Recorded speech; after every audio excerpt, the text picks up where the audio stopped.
The war never really begins, it's just there. A hum in the back of your mind, a fever that never breaks. You wake up drenched in sweat, surrounded by silence, but it's not peace. It's waiting. The kind of waiting that makes you question if you're still alive. He was a soldier once, now just a shadow waiting for orders. When they finally came, they weren't for a battle. They were for a journey, a mission that sounded simple, almost routine. Find a man deep in the jungle and make him stop.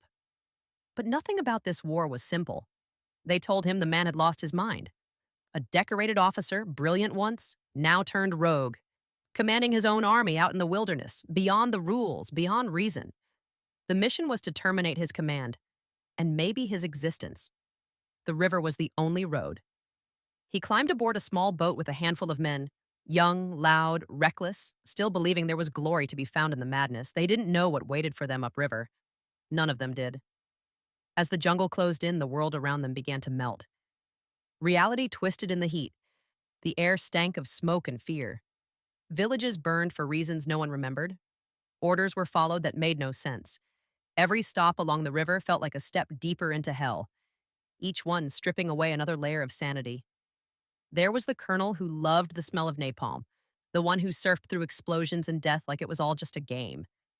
He smiled through chaos, shouting about victory while bodies floated past him. In his eyes, war was beautiful. In everyone else's, it was unbearable. The further they traveled, the stranger it became. Music, madness, fog, blood. The jungle swallowed time. The young soldiers stopped talking about home. They stopped talking at all. The mission became the only thing that mattered, and even that began to lose meaning. He started to wonder if he was hunting a man, or becoming him, because somewhere in that endless green darkness was the truth. Not about war, but about people.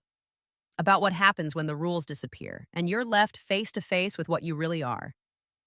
When he finally reached the end of the river, there were no soldiers waiting, no army, only whispers and eyes in the shadows.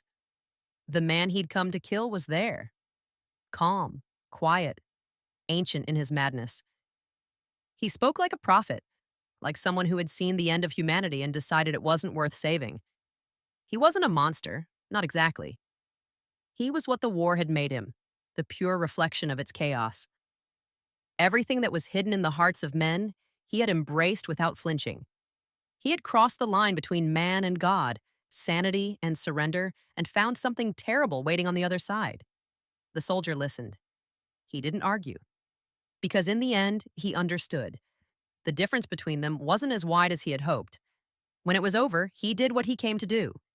He killed the idea. He killed the man. But the jungle didn't care.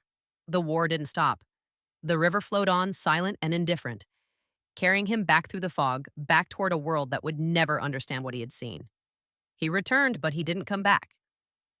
Because once you've seen the darkness inside men, once you've looked it in the eyes and recognized yourself in it, there's no going home. War doesn't end when the shooting stops. It ends when there's nothing left inside you worth fighting for. And even then, it never really ends. Can you guess the movie?